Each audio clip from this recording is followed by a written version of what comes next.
Hi friends, this is Venkatesh Devasani. ఈరోజు మనం daily current affairs 2025లో మార్చి మాసానికి సంబంధించినటువంటి వివిధ వార్తాపత్రికల్లో వచ్చిన అంశాలను డిస్కస్ చేస్తున్నాం.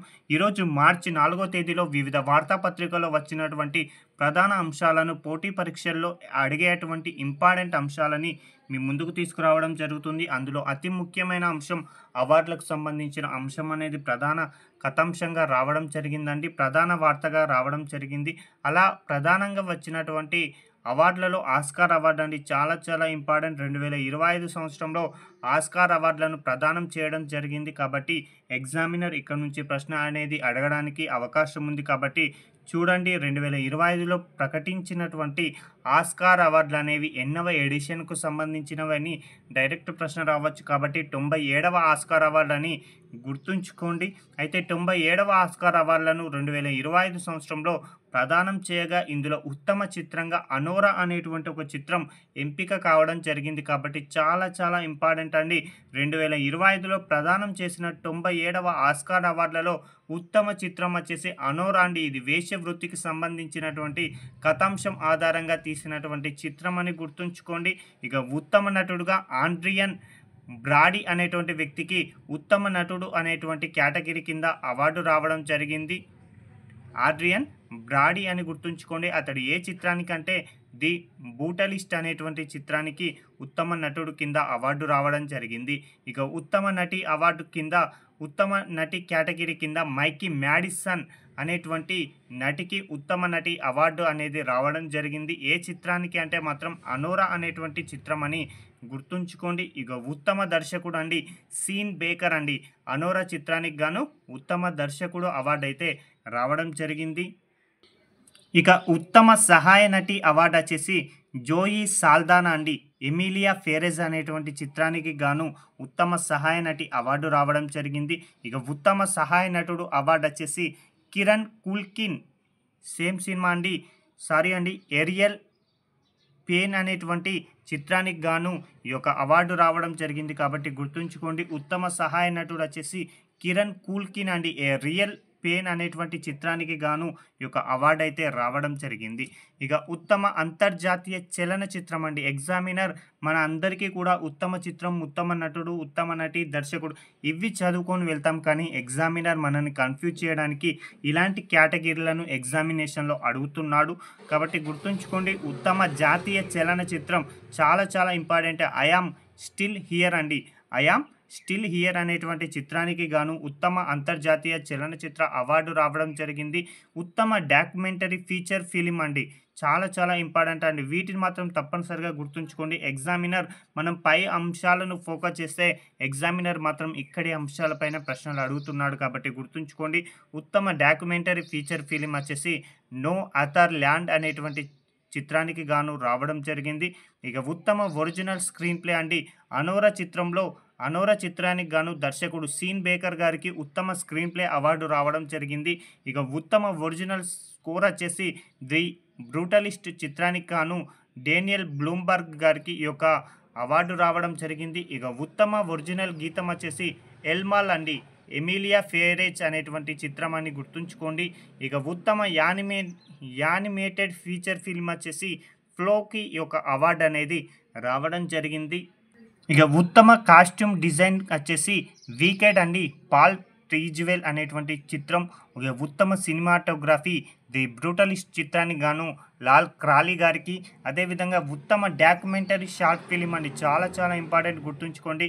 ఉత్తమ డాక్యుమెంటరీ షార్ట్ ఫిలిం వచ్చేసి the only girl in the orchestra అనేటువంటి చిత్రానికి గాను రావడం జరిగింది. ఇక ఉత్తమ సౌండ్ గుర్తుంచుకోండి, డ్యూన్ పార్ట్ 2 అనేటువంటి చిత్రం. అదేవిధంగా ఉత్తమ ఫిల్మ్ ఎడిటింగ్ వచ్చేసి అనోరా. దీనికి దర్శకత్వం వహించింది సీన్ బేకర్ గారికి. ఇతనికి ఉత్తమ ఫిల్మ్ ఎడిటింగ్ విభాగం కింద కూడా అవార్డు రావడం జరిగింది. ఇక ఉత్తమ లైవ్ యాక్షన్ షార్ట్ ఫిలిం వచ్చేసి I am not a robot గానికి I am not a robot అనేటువంటి చిత్రానికి గాను ఉత్తమ live action short film award రావడం జరిగింది. ఇక ఉత్తమ యానిమేటెడ్ షార్ట్ ఫిలిం వచ్చేసి in the shadow of the cypress కి ఉత్తమ షార్ట్ ఫిలిం అవార్డు అయితే, ఉత్తమ యానిమేటెడ్ షార్ట్ ఫిలిం అవార్డు అయితే రావడం జరిగింది. కాబట్టి గుర్తుంచుకోండి, ప్రతి అంశం కూడా ఎగ్జామినేషన్ పాయింట్ ఆఫ్ వ్యూలో చాలా చాలా ఇంపార్టెంట్. ఇక మరొక అంశం అండి, 'అనోరా' చిత్రం అనేది ఉత్తమ చిత్రం అవార్డు దక్కించుకుంది గదా! దానికి సంబంధించిన కొన్ని అంశాలను డిస్కస్ చేద్దామండి. 'అనోరా' చిత్రం వచ్చేసి 5 కీలక విభాగాల్లో సత్తా చాటింది. ఎగ్జామినేషన్ పాయింట్ ఆఫ్ వ్యూలో చాలా చాలా ఇంపార్టెంట్ అండి. 'అనోరా' చిత్రం ఏకంగా 5 అవార్డులను దక్కించుకుంది. 97వ ఆస్కార్ అవార్డులలో వాటిని గనక పరిశీలిస్తే ఉత్తమ చిత్రం విభాగం, ఉత్తమ నటి విభాగం, ఉత్తమ దర్శకుడు, ఉత్తమ ఫిల్మ్ ఎడిటింగ్, ఉత్తమ ఒరిజినల్ స్క్రీన్ ప్లే ఈ యొక్క 5 విభాగాల్లో 'అనోరా' చిత్రం అనేది ఆస్కార్ అవార్డును దక్కించుకుంది కాబట్టి చాలా చాలా ఇంపార్టెంట్‌గా గుర్తుంచుకోండి. ఇక మరొక అంశం అండి, లైవ్ యాక్షన్ షార్ట్ ఫిల్మ్ విభాగంలో పోటీ పడిన భారతీయ చిత్రం వచ్చేసి 'అనుజ' అండి. చాలా చాలా ఇంపార్టెంట్, విభాగం పేరు గుర్తుంచుకోండి. లైవ్ యాక్షన్ షార్ట్ ఫిల్మ్ విభాగంలో పోటీ పడినటువంటి మన భారతీయ చిత్రం వచ్చేసి 'అనుజ' అండి.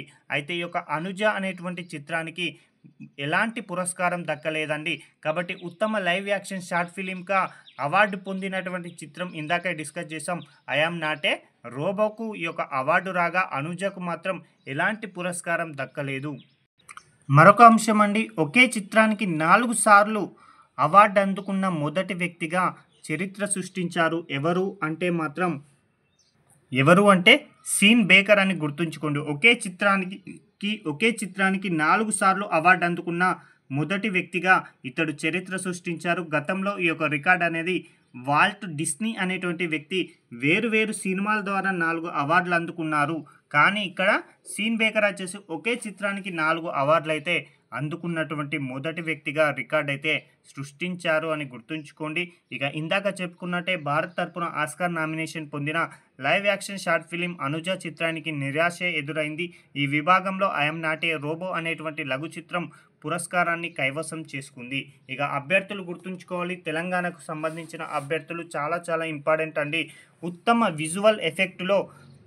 విజువల్ ఎఫెక్టులో పురస్కారం పొందినటువంటి డ్యూన్ 2 చిత్రం వచ్చేసి విఎఫ్ఎక్స్‌లో ఒక టీం ఉంటుంది. దానిలో మన తెలంగాణ వాసి ఎడ్ల సుమంత్ రెడ్డి గారు ఒక భాగస్వాములుగా కావడం జరిగింది. కాబట్టి గుర్తుంచుకోండి, ఉత్తమ విజువల్ ఎఫెక్ట్లో పురస్కారం పొందిన డ్యూన్ 2 చిత్రం విఎఫ్ఎక్స్ టీంలో ఒక భాగస్వామియే మన తెలంగాణ వాసి ఎడ్ల సుమంత్ రెడ్డి అండి. ఇతడు మహబూబాద్ జిల్లా కే సముద్రానికి సంబంధించినటువంటి అమినాపురం గ్రామానికి సంబంధించిన వ్యక్తి అని గుర్తుంచుకుంటే సరిపోతుంది. ఇక మరొక అంశం అండి, జాతీయ భద్రతా దినోత్సవం థీమ్ 2025 అండి.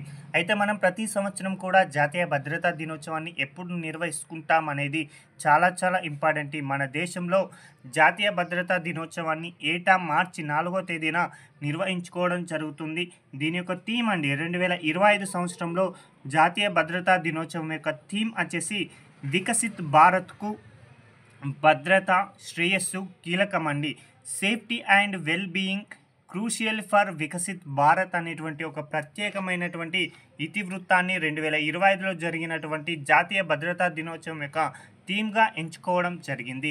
అయితే దీనికి సంబంధించినటువంటి చారిత్రక నేపథ్యాన్ని కనుక పరిశీలిస్తే జాతీయ భద్రత, ప్రజారోగ్యం, పర్యావరణ రక్షణ ధ్యేయంగా భారత కార్మిక మంత్రిత్వ శాఖ 1966 మార్చి 4వ తేదీన నేషనల్ సేఫ్టీ కౌన్సిల్ ఆఫ్ ఇండియాను ఏర్పాటు చేసిందండి. చాలా చాలా ఇంపార్టెంట్గా గుర్తుంచుకోండి, నేషనల్ సేఫ్టీ కౌన్సిల్ ఆఫ్ ఇండియాను ఏ సంవత్సరంలో ఏర్పాటు చేశామంటే 1966 మార్చి 4వ తేదీన. కాబట్టి ఆ రోజును గుర్తుంచుకొని ప్రతి సంవత్సరం కూడా జాతీయ భద్రతా దినోత్సవం నిర్వహించుకోవాలని 1972 నుంచి ఈ యొక్క దినోత్సవాన్ని నిర్వహిస్తున్నామండి. చాలా చాలా ఇంపార్టెంట్గా గుర్తుంచుకోండి, జాతీయ భద్రతా దినోత్సవాన్ని ఎప్పటి నుంచి నిర్వహిస్తున్నామని అడుగుతాడు. కాబట్టి 1972 అది ఏ రోజున అంటే మార్చి 4వ తేదీన ఎందుకు నిర్వహించుకుంటున్నామంటే అదే రోజున అంటే 1966 మార్చి 4వ తేదీన నేషనల్ సేఫ్టీ కౌన్సిల్ ఆఫ్ ఇండియాను ఏర్పాటు చేసుకున్న దినానికి గుర్తుగా ఆ యొక్క రోజుని మనం జాతీయ భద్రతా దినోత్సవంగా నిర్వహించుకోవడం జరుగుతుంది అని గుర్తుంచుకోండి. అలా 2025లో నిర్వహించిన జాతీయ భద్రతా దినోత్సవం యొక్క ఇతివృత్తం వచ్చేసి safety and well being crucial for Viksit Bharat అని గుర్తుంచుకుంటే సరిపోతుంది. మరొక అంశం అండి, నవరత్న హోదా 2025 అండి. 2 కంపెనీలకు 2025 మార్చి మాసంలో నవరత్న హోదాను భారత ప్రభుత్వం కల్పించడం జరిగింది. వాటి గురించి డిస్కస్ చేయబోతున్నామండి. అవి ఏంటి అంటే భారత ప్రభుత్వం IRCTC మరియు ఐఆర్ఎఫ్సిలకి నవరత్న హోదాకు అప్గ్రేడ్ చేసిందండి. ఇవి గతంలో మినీ రత్న హోదాను పొందాయి. అలాంటి కంపెనీలను ఇటీవల కాలంలో అంటే 2025 మార్చి మాసంలో ఈ రెండింటికి కూడా నవరత్న హోదాను కల్పించడంతో ప్రస్తుతం భారతదేశంలో ఉన్నటువంటి నవరత్న కంపెనీల సంఖ్య 24 నుంచి 26కు చేరుకోవడం జరిగింది. కాబట్టి ఎగ్జామ్ పాయింట్ ఆఫ్ వ్యూలో చాలా ఇంపార్టెంట్ అండి. భారతదేశంలో ప్రస్తుతం నవరత్న హోదా పొందినటువంటి కంపెనీల సంఖ్య ఎంత అని డైరెక్ట్ ప్రశ్న అడగడానికి అవకాశం ఉంది. కాబట్టి 2025 మార్చి నాటికి 26 నవరత్న హోదా కంపెనీలు అనేవి ప్రస్తుతం భారత్లో కలవండి. కాబట్టి ఇక్కడ ఐఆర్ఎఫ్సి మరియు ఐఆర్సిటిసి ఈ రెండు యొక్క అబ్రివేషన్ కూడా ఎగ్జామినర్ అడగవచ్చు. కాబట్టి గుర్తుంచుకోండి. ఐఆర్సిటిసి యొక్క అబ్రివేషన్ కనుక పరిశీలిస్తే Indian railway catering and tourism corporation limited అండి. అదేవిధంగా ఐఆర్ఎఫ్సి యొక్క అబ్రివేషన్ కూడా గుర్తుంచుకోండి, ఇండియన్ రైల్వే ఫైనాన్స్ కార్పొరేషన్ అండి. వీటిపైన కూడా ఎగ్జామినర్ ప్రశ్న అడగడానికి అవకాశం అనేది ఉండడం జరిగింది. దీంతో 25వ నవరత్న కంపెనీగా ఐఆర్సిటిసి, 26వ నవరత్న కంపెనీగా ఐఆర్ఎఫ్సి అనేవి హోదా దక్కించుకున్నాయి. వీటి యొక్క వరుస క్రమం కూడా అడగడానికి అవకాశం ఉందండి. చాలా ఇంపార్టెంట్గా గుర్తుంచుకోండి. ఇక ఐఆర్ఎఫ్సి గురించి కనుక పరిశీలిస్తే ఈ యొక్క ఐఆర్ఎఫ్సి ఇండియన్ రైల్వే ఫైనాన్స్ కార్పొరేషన్ని 1986 డిసెంబర్ 12వ తేదీన స్థాపించడం జరిగింది. ఎందుకోసం స్థాపించారు అంటే ఇది రైల్వేల కోసం దేశీయ మరియు విదేశీ మూలధన మార్కెట్ల నుంచి నిధులను సమకూరుస్తుందండి. అర్థమవుతుంది కదా. మన దేశంలో ఉన్నటువంటి రైల్వేల కోసం కావలసినటువంటి దేశీయ మరియు విదేశీ మార్కెట్ల నుంచి మూలధనాన్ని సమకూర్చడం జరుగుతుంది అని గుర్తుంచుకోండి. ఈ యొక్క ఐఆర్ఎఫ్సి యొక్క ప్రధాన కార్యాలయం వచ్చేసి న్యూఢిల్లీలో ఉండడం జరిగింది. దీని యొక్క ప్రస్తుతం సిఎండి మరియు సిఈఓగా మనోజ్ కుమార్ దూబే గారు ఉండడం జరిగింది. కాబట్టి ఈ యొక్క అంశాన్ని కూడా గుర్తుంచుకుంటే సరిపోతుందండి. ఇక మరొక అంశం అండి, ప్రపంచ వన్యప్రాణుల దినోత్సవం 2025 అండి. దీని గురించి కూడా డిస్కస్ చేద్దామండి. ప్రతి సంవత్సరం కూడా ప్రపంచ వన్యప్రాణుల దినోత్సవాన్ని మార్చి 3వ తేదీన నిర్వహించుకోవడం జరుగుతుంది. అలా 2025 సంవత్సరంలో ఈ యొక్క ప్రపంచ వన్యప్రాణుల దినోత్సవాన్ని మార్చి 3వ తేదీన నిర్వహించుకోవడం జరిగింది. ఈ యొక్క దినోత్సవం సందర్భంగా గుజరాత్ రాష్ట్రంలో ఉన్నటువంటి జూనాగఢ్ జిల్లాలోని ససన్గిర్లో జరిగినటువంటి 7వ జాతీయ వన్యప్రాణుల బోర్డు సమావేశానికి భారత ప్రధాని నరేంద్ర మోడీ గారు హాజరు కావడం జరిగింది. కాబట్టి ఇక్కడ నుంచి ఎగ్జామినర్ చాలా ప్రశ్నలు అడగడానికి అవకాశం ఉంది. కాబట్టి గుర్తుంచుకోండి, 7వ జాతీయ వన్యప్రాణుల బోర్డు సమావేశం ఎక్కడ జరిగిందని అడుగుతాడు. కాబట్టి గుజరాత్ అని గుర్తుంచుకోండి.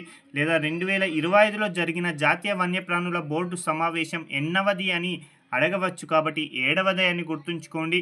లేదా 7వ జాతీయ వన్యప్రాణుల బోర్డు సమావేశానికి ఎవరు అధ్యక్షత వహించారని అడగవచ్చు. కాబట్టి భారత ప్రధాని నరేంద్ర మోడీ గారని గుర్తుంచుకుంటే సరిపోతుంది. గుజరాత్ అంటున్నాం, జూనాగఢ్ జిల్లాలోని ససన్గిర్ అంటున్నాం. మనకు గిర్ అంటే గుర్తుకు రావాల్సింది చాలా ఇంపార్టెంట్ అండి. ఆసియా సింహాలకు స్వర్గధామంగా ఉన్నటువంటి గిర్ నేషనల్ పార్క్ అండి. ఆ యొక్క గిర్ నేషనల్ పార్క్ ఏ రాష్ట్రంలో ఉంది అంటే గుజరాత్ అని గుర్తుంచుకుంటే సరిపోతుందండి. భారత్లో ఆసియా సింహాలకు గిర్ ఏకైక అభయారణ్యం అండి. భారతదేశంలో ఆసియా సింహాలకి ఒకే ఒక అభయారణ్యం అనేది ఉండడం జరిగింది. అది కేవలం గుజరాత్లో ఉన్నటువంటి గిర్ అభయారణ్యం అని గుర్తుంచుకుంటే సరిపోతుంది. ఇక ప్రపంచ వన్యప్రాణి దినోత్సవం అంటున్నాం. దీనిని ఎప్పటి నుంచి నిర్వహించుకుంటున్నాం అంటే 2014 సంవత్సరం మార్చి 3వ తేదీ నుంచి ప్రపంచ వన్యప్రాణుల దినోత్సవాన్ని ప్రతి ఏటా కూడా నిర్వహించుకోవడం జరుగుతుంది. అయితే మార్చి 3వ తేదీన ఎప్పటి నుంచి నిర్వహించుకోవాలి అని ఆలోచన ఎప్పుడు వచ్చింది అంటే మార్చి 3వ తేదీని ప్రపంచ వన్యప్రాణుల దినోత్సవంగా పాటించాలని 2013 డిసెంబర్ 20వ తేదీనే యుఎన్ఓ సర్వసభ్య సమావేశం యొక్క తీర్మానాన్ని ఆమోదించింది. అలా ఆమోదించిన తదుపరి సంవత్సరం అంటే 2014 నుంచి ప్రతి ఏటా కూడా మార్చి 3వ తేదీని ప్రపంచ వన్యప్రాణుల దినోత్సవంగా నిర్వహించుకోవడం జరుగుతుంది. కాబట్టి గుర్తుంచుకోండి. అలా ప్రతి సంవత్సరం కూడా ప్రత్యేకమైనటువంటి ఇతివృత్తాన్ని లేదా థీమ్ని అయితే ఆ యొక్క దినోత్సవం రోజున ఎంచుకోవడం జరుగుతుంది. అలా 2025 సంవత్సరంలో ఏర్పాటు చేసుకున్న లేదా ఎంపిక చేసుకున్నటువంటి ప్రపంచ వన్యప్రాణుల దినోత్సవం యొక్క థీమ్ వచ్చేసి వన్యప్రాణుల పరిరక్షణ, ఆర్థికం, ప్రజలు అండ్ గ్రహంలో పెట్టుబడి పెట్టండి అనేది ప్రత్యేకమైనటువంటి ఇతివృత్తంగా ఎంచుకోవడం జరిగింది. ఇక 7వ వన్యప్రాణుల బోర్డు సమావేశం గురించి కనుక పరిశీలిస్తే ఈ యొక్క 7వ వన్యప్రాణుల బోర్డు సమావేశం 2025 మార్చి 3వ తేదీన గుజరాత్లో జరిగింది అని గుర్తుంచుకోండి. ఈ యొక్క సమావేశంలోనే భారత ప్రధాని నరేంద్ర మోడీ గారు గిర్ అభయారణ్యంలో నిర్వహించనున్న సింహాల యొక్క గణన యొక్క 16వ చక్రాన్ని మోడీ గారు ఆవిష్కరించారు లేదా ప్రారంభించారు అని గుర్తుంచుకోండి. ఈ యొక్క సింహాల గణన అనేది గిర్ అభయారణ్యంలో ప్రతి 5 సంవత్సరాలకు ఒకసారి నిర్వహించుకోవడం జరుగుతుంది. ఇక చివరగా 2020 సంవత్సరంలో నిర్వహించగా మళ్ళీ 5 సంవత్సరాల తర్వాత అంటే 2025 సంవత్సరంలో ప్రస్తుతం నిర్వహించబోతున్నారు. కాబట్టి ఈ యొక్క అంశం కూడా గుర్తుంచుకోండి, చాలా చాలా ఇంపార్టెంట్ అండి. ఇదే సమావేశంలో దేశంలోనే తొలిసారిగా నిర్వహించిన నది తీర డాల్ఫిన్ అంచనాను కూడా మోడీ గారు విడుదల చేయడం జరిగింది. కాబట్టి చాలా చాలా ఇంపార్టెంట్ అండి.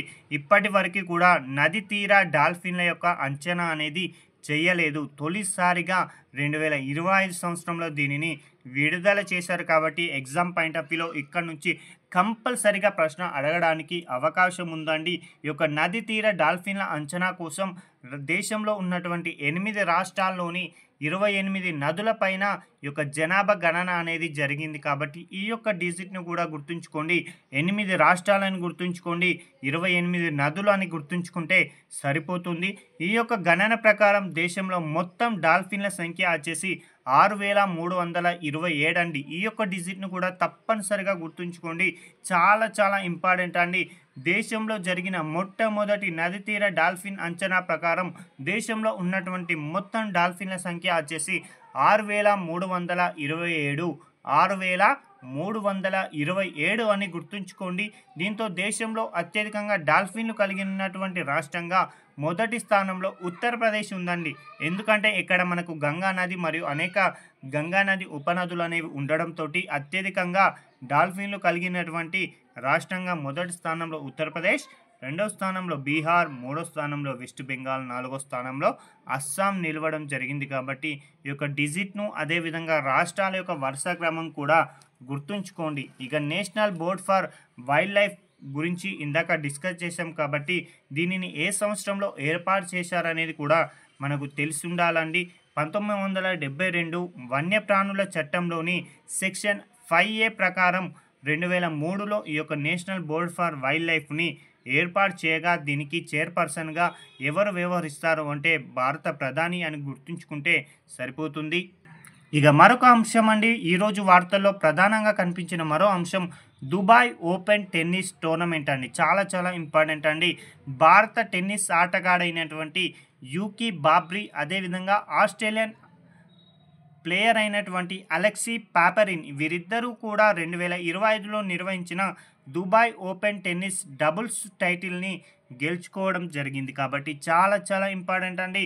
దుబాయ్ ఓపెన్ టెన్నిస్ డబుల్స్ టైటిల్ను గెలుచుకున్నటువంటి వ్యక్తులు ఎవరు అంటే భారత్కు చెందినటువంటి యూకీ బాబ్రీ అదేవిధంగా ఆస్ట్రేలియాకు చెందినటువంటి అలెక్సీ పాపరిన్ అని గుర్తుంచుకోండి. ఈ యొక్క ఇద్దరి ఆటగాళ్ళకు కూడా మొదటి ATP 500 డబుల్స్ టైటిల్ కావడం ఇదే విశేషం అండి.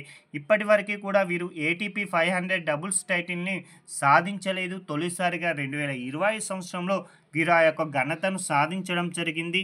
ఇక Dubai open tennis singles title వచ్చేసి గ్రీస్ దేశానికి సంబంధించినటువంటి స్టిఫోనోస్ సిర్సిఫాస్ అనేటువంటి వ్యక్తి సాధించడం జరిగింది. కాబట్టి ఈ యొక్క అంశం కూడా గుర్తుంచుకోండి. ఇదండి ఈ రోజుకు సంబంధించిన ముఖ్యమైనటువంటి వార్తల్లో నిలిచినటువంటి కరెంట్ అఫైర్స్ని మీ ముందుకు తీసుకురావడం జరిగింది. తదుపరి వీడియోలో మరికొన్ని అంశాలను తీసుకురావడం జరుగుతుంది. Thank you.